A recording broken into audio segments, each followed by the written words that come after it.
అర్థం రావుతుంది కదా కనిపించరాదు హైట్ కనిపించదు gate gate gate gate gate gate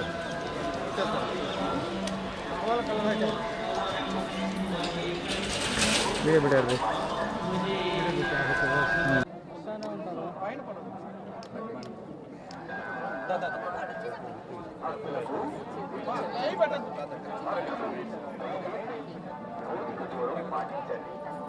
okay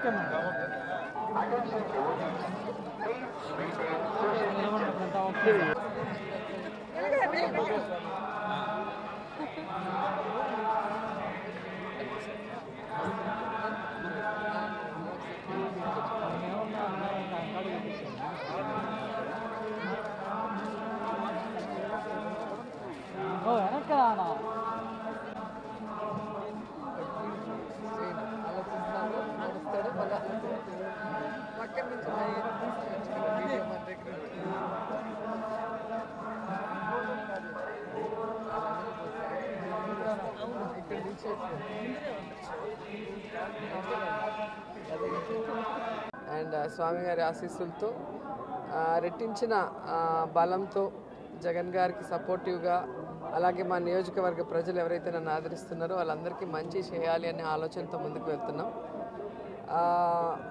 మొన్నంతా మనం గొడవలు చూసాం.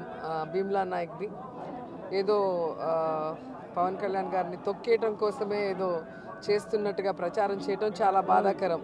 ఎందుకంటే ఈరోజు మీరు చూస్తే పవన్ కళ్యాణ్ గారి ఫ్యాన్స్కి తెలంగాణలో చూస్తే 350 రూపాయల టికెట్, ఇక్కడ 150కే.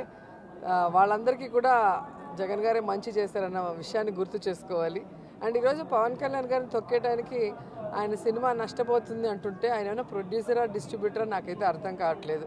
ఎందుకంటే ఏదైతే మన అల్లు అర్జున్ గారి సినిమాకి రేట్ ఉందో అలాగే అఖండాకి ఏ సినిమా టికెట్ రేట్ ఉందో అదే రేటు భీమ్లా నాయక్ కూడా ఉంది. కానీ ఇక్కడేమి ఆయన కోసం స్పెషల్గా ఏదో చేసి ఆయనకి అన్యాయం చేసినట్టు మాట్లాడటం కరెక్ట్ కాదని కూడా ఫ్యాన్స్ తెలుసుకోవాలి.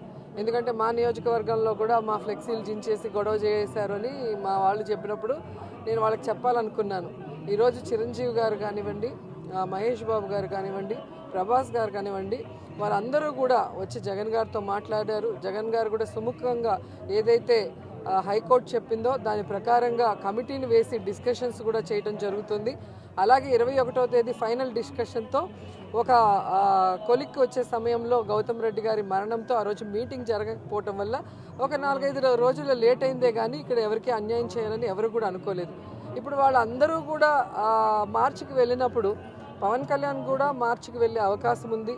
లేదా హైకోర్టు చెప్పినట్టుగా రేట్లు పెంచుకోవాలి అంటే ఏ జిల్లాకు ఆ జిల్లా జాయింట్ కలెక్టర్ గారికి అప్లికేషన్ పెట్టుకుంటే ఖచ్చితంగా వాళ్ళు పరిశీలిస్తారని చెప్పిన తర్వాత కూడా అలా పెట్టకుండా చంద్రబాబు నాయుడు గారు చెప్పినట్టు తన సినిమాతో తన పార్టీని నిలబెట్టుకోవాలని రాజకీయం చేయడం అనేది కరెక్ట్ కాదు. సో ప్రజలు గమనించాలి, ఫ్యాన్స్ గమనించాలి. ఈరోజు జగన్ గారిలాగా ప్రజల గురించి ఆలోచించే వ్యక్తి కానీ లేదా ఇండస్ట్రీ గురించి కానీ లేదా ఎవరికి ఏ సమస్య వచ్చినా కూడా పిలిచి వెంటనే చర్చలు జరిపి అందరికీ సుముఖంగా ఉండే విధంగా నిర్ణయాలు తీసుకోవటం అనేది మనం 3 సంవత్సరాలుగా చూస్తున్నాం. కాబట్టి ప్రతిదాన్ని రాజకీయం చేయాలనుకోవటం మానేస్తే బాగుంటుంది.